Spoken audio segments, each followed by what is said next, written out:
अगर आपको क्लास 10 में 95 प्लस नंबर लाना है, 95 प्लस नंबर लाना है, तो मैथ के कॉन्सेप्ट को आपको अच्छे ढंग से समझना पड़ेगा। तो चलिए इस वीडियो में हम क्या करेंगे कि 3.3 के क्वेश्चन नंबर 3 का 3 नंबर एक मैथ के बेसिक कॉन्सेप्ट के साथ और स्टेप बाय स्टेप समझाया जाएगा, ताकि आपको एक भी कॉन्सेप्ट का स्टेप छूटे ना। तो सवाल है, एक क्रिकेट के एक कोच ने 7 बल्ले तथा 6 गेंद 3,800 रुपया में खरीदी।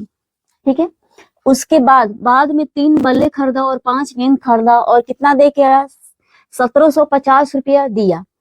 तो बताइए प्रत्येक बल्ले और प्रत्येक गेंद का मूल्य ज्ञात कीजिए। हमें ना बल्ले का मूल्य पता है, ना हमें गेंद का मूल्य पता है, लेकिन आपको कंडीशन दे रखा है कि अगर बाजार में कोई जाता है तो 7 बल्ले खरीदता है और 6 गेंद खरीदता है तो 3800 रुपया दे देता है, किसको, दुकानदार को। उसके बाद फिर से किसी दुकान पे जाता है या मार्केट में जाता है, 3 बल्ले खरीदता है और 5 गेंद खरीदता है और 1750 रुपया दे देता है। यानी कि 2 कंडीशन आपके सामने दिया हुआ है, 2 कंडीशन 2 समीकरण बनाने के लिए दिया हुआ है। एक बल्ले कितना का खरीदा और एक गेंद कितना का खरीदा।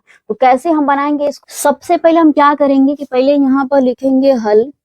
उसके बाद हम क्या करेंगे कि पहले हम मानेंगे कि एक बल्ले का दाम और एक गेंद का दाम, क्योंकि ना हमें एक बल्ले का दाम पता है ना हमें एक गेंद का दाम पता है, इसलिए हमें दोनों मानना पड़ेगा, तभी जाके बाद में आगे निकले। तो सबसे पहले लिखेंगे कि माना, क्योंकि हम मान रहे हैं, माना एक बल्ले का दाम, एक बल्ले का दाम क्या मानेंगे, x रुपया मानेंगे, क्योंकि बल्ले खरीदेगा तो रुपया ही देगा, तो इसलिए 100 रुपया लिखेंगे। यहाँ पर x y a b c d आप अपने हिसाब से कुछ भी मान सकते हैं, लेकिन यहाँ मानना पड़ेगा। उसके बाद क्या है कि गेंद खरीदा है, तो फिर हम वही बात मानेंगे कि क्या, एक गेंद का दाम, क्या मानेंगे, एक गेंद का दाम, यानी कि एक गेंद खरीदा तो कितना दाम दिया, तो मान लेते हैं कि y रुपया क्या किया, दुकानदार को दे के आया।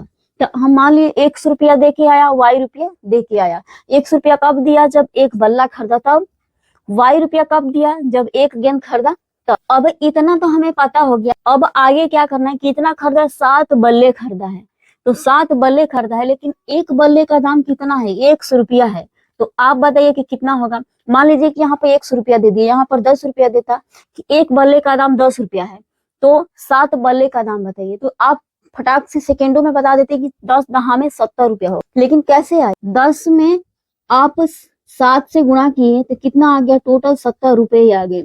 लेकिन इसमें 10 रुपया ना देकर 100 रुपया दिया है, तो हम क्या करेंगे कि 1 में 7 से गुणा करेंगे। तो जब 7 में 1 से गुणा करेंगे तो 7 1 से कितना हो जाएगा, इतना रुपये आ जाएगा। यानी कि बल्ले खरीदने में 7 रुपया पूरा टोटल दिया। उसके बाद गेंद 6 को खरीदा है, एगो गेंद का दाम अगर आपसे कह दिया जाए कि 10 रुपया है, तो 6 गेंद का दाम बताइए। तो फटाक से सेकंड में फिर बोलेंगे कि 10 छक्का 60, तो 60 रुपया होगा। लेकिन ये 60 रुपया कैसे आया, 6 में 10 से गुणा किए तो कितना आ गया, 60 रुपया आ गया। लेकिन आपको 60 रुपया नहीं दिया है, यहाँ पर क्या दिया है, y रुपया दिया है, यानी कि एक गेंद का दाम y रुपया है और खरीदा कितना है, 6 को गेंद खरीदा है। तो 6 गेंद खरीदा है तो 6 गुणे y हो जाएगा, तो ये कितना हो जाएगा, 6 y रुपया खरीदा है। अब यहाँ पर देखिए कि 7 x का बल्ले खरीदा है और 6 y का गेंद खरीदा है। उसके बाद टोटल दुकानदार को कितना दिया, 3800 रुपया दिया। तो पहले कंसेप्ट समझ लीजिए कि 7x जो है वो किसका दाम दिया है, 7x बल्ले का टोटल दाम है। यहाँ पर देखिए 7x टोटल बल्ले का दाम है। उसके बाद ये है 6y जो है वो किसका दाम है, ये गेंद का दाम है, क्योंकि एगो गेंद का दाम y रुपया और 6 को गेंद खरीदा तो 6y रुपया। अब क्या किया कि दुकानदार को पूरा टोटल 3800 रुपया दिया है। यहाँ पर हम जोड़ दिए कि 7 को बल्ले का दाम और 7 को गेंद का दाम पूरा टोटल जोड़ दिए, क्योंकि पूरा अमाउंट यही है।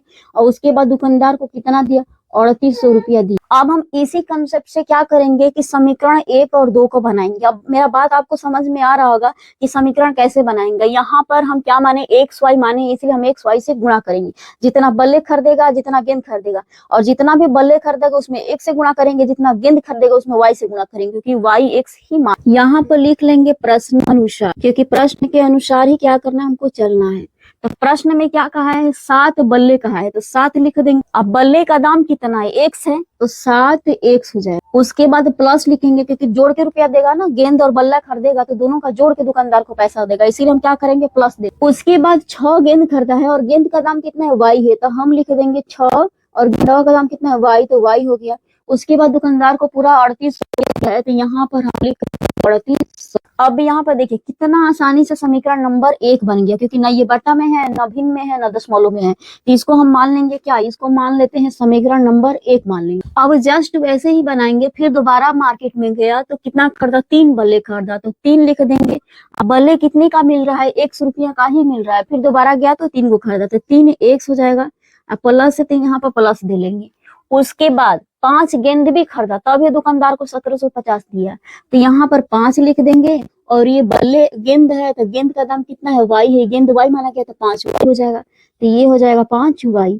कितना दिया है, 1750, यहाँ पर लिख देंगे क्या, 1750 लिख देंगे। अब इसको मानेंगे क्या, समीकरण नंबर 2। अब समीकरण 1 भी बन के रेडी हो गया, समीकरण 2 भी बन के रेडी हो गया। तो अब हम हल कैसे करेंगे, तो आप पे डिपेंड करता है कि आपको विलोपन अच्छे से आता है तो विलोपन बताइए, बनाइए। प्रतिस्थापन अच्छे से आता है तो प्रतिस्थापन बनाइए। दोनों में से जो भी आपको अच्छे ढंग से आता है, लगता है कि गलत नहीं, लेकिन हम बनाएंगे प्रतिस्थापन विधि से, क्योंकि ये प्रतिस्थापन का ही चैप्टर है। इसीलिए प्रतिस्थापन विधि आपको एकदम क्लियर हो जाना चाहिए इस चैप्टर में बना कर। इसीलिए सारे क्वेश्चन को हम किस विधि से सोल्व करेंगे, प्रतिस्थापन विधि से सोल्व करेंगे। तो चलिए देखिए कैसे हम प्रतिस्थापन विधि से इसको बिल्कुल आसानी तरीका से हम सोल्व करेंगे। तो जब हम इसको समीकरण 1 मानिए, इसको समीकरण 2 मान लिए, तो हमें 2 से क्या बनाएंगे, समीकरण नंबर 3 बनाएंगे। वो भी खुद से आपको बनाना पड़ेगा। कैसे, या तो आप x का वैल्यू निकालेंगे, या तो आप y का वैल्यू निकालेंगे, क्योंकि निकालना ही पड़ेगा ना। x का निकालेंगे तो लगेंगे x की जगह पर, y का वैल्यू निकालेंगे तो आप रखेंगे y की जगह पर। तो हम इसमें से निकाल लेते हैं, x का वैल्यू निकाल लेते हैं। तो देखिए 3x बराबर क्या हो जाएगा, 1750 इधर बराबर के इधर।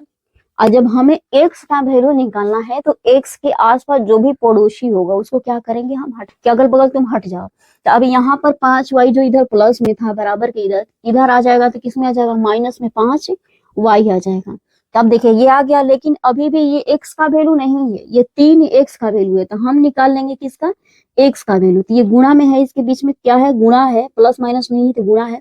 इसको हम लाएंगे बटा में, तो ये हो जाएगा 1750 माइनस में 5y, अब बट्टा में ये देखिए ये आ जाएगा क्या, बट्टे में आ जाएगा 3, और ये हो जाएगा समीकरण नंबर 3 हो जाएगा। समीकरण 3 का मान x निकला है, तो x का वैल्यू हम ले जाके किस में पुट करेंगे, नंबर 1 समीकरण में करेंगे। क्यों करेंगे, क्योंकि 2 से 3 बना, तो हम 2 में नहीं रखेंगे, ले जाकर हम किस में रखेंगे, 3 में रखेंगे।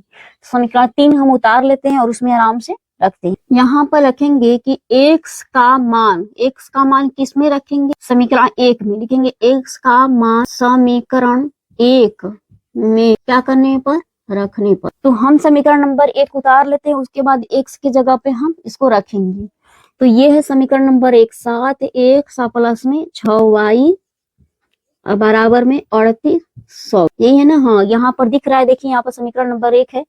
अब इसको उतार लिए, लेकिन हमें क्या करना है, x का वैल्यू जो निकला है हमें x की जगह पे पुट करना है। तो यहाँ पर सिंपल हम रख देंगे 7, और x की जगह पर क्या वैल्यू निकला, x की जगह पर है 1750 माइनस 5y बटे में 3, तो हम लिख देंगे 1750 माइनस में 5y बटे में 3 प्लस में, अब यहाँ पर देखिए हो गया प्लस, x के जगह पर रख दीजिए, प्लस 6y रख लिए। उसके बाद ये हो गया 3800 रुपये। अब इसको हम बहुत ही आसानी से कैलकुलेट करके एकदम ढंग से निकाल लेंगे। ये ऐसा कैलकुलेट करना आपको आता है, कुछ नहीं है, बटा के गुणा है, जोड़ है, तोड़ लेंगे बटा का और इसको कैलकुलेट कर देंगे। अब हम क्या करेंगे कि साथ में इससे गुणा करेंगे और साथ में एक बार 5y से गुणा करके क्या करेंगे, इसको हम तोड़ लेंगे। उसके बाद 3 में 6 से गुणा कर लेंगे, क्योंकि इसके नीचे एलसीएम ले लेंगे, कुछ नहीं है। तो जब एलसीएम लेने के लिए कुछ नहीं है तो 3 से 6 में गुणा कर देंगे।